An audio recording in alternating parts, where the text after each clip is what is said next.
We at the Rainier Paragliding Club understand that you are watching this video because you love to fly paragliders and because you want to fly at Fort Flagler in Washington State. Fort Flagler is a wonderful state park. It has hundreds of acres of beautiful trees.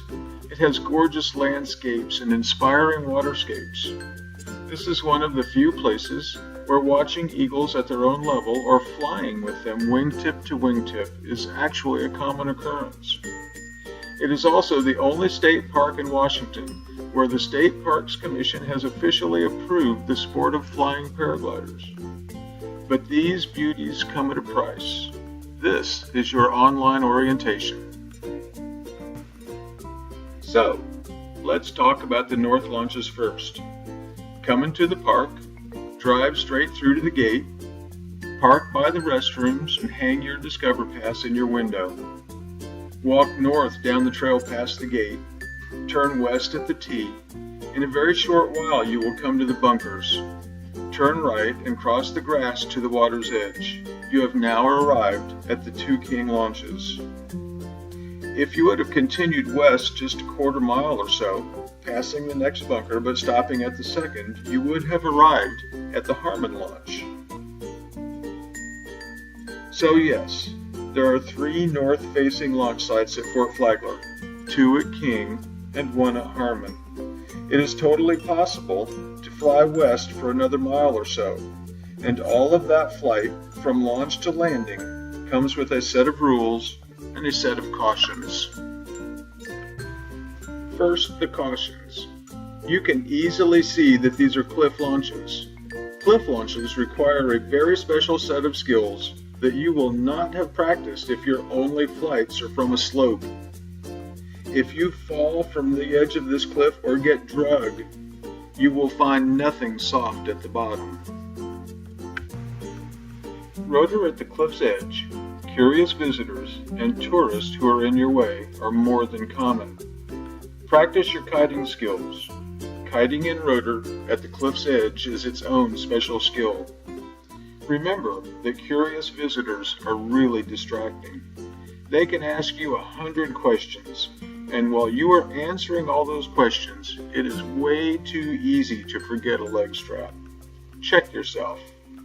And don't forget that tourists will often want to be in the same place you want to be in. Remember, it is a state park. Use common courtesy and respect. Remember that you could find yourself flying quite unintentionally very close to the trees. Be careful.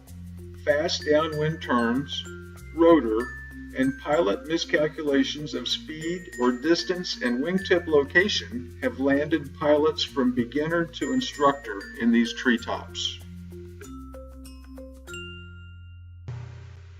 The beach is one of our 2 state-approved landing areas.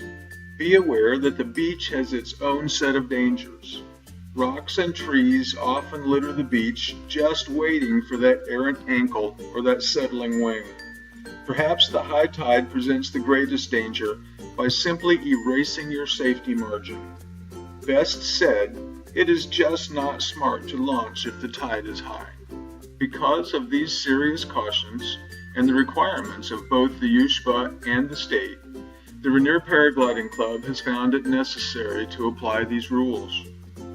Pilots must be USPA members. Pilots must have the following ratings or sign-offs. They must be a P3 or a P2 with an observer or an instructor. You must have a cliff launch sign-off, a flat slope launch sign-off, and a restricted landing field sign-off. The only state-approved landing areas are top landing and the beach. Do not fly to the campground. Do not fly over the campground. And do not land in the campground picnic area except in a true emergency. Even then, try landing on the beach. Please respect our cautions and our rules. This is the only way that all of us can keep Fort Flagler open to flying. Fort Flagler also has an east-facing launch. You will find that launch on the water side of the parade field. You will find its charms and its cautions similar to those of the north side. The east side launch has extra common sense rules that are easy to follow. Park only in designated areas. If it's crowded, you might have to park elsewhere and walk a little bit. Don't park or drive in the grass. Don't drive past the barricade. And finally, respect all visitors and be sure to give their vehicles the right-of-way on the road. Everything boils down to respect and common sense. Use it, and all of us will enjoy Fort Flagler for years to come.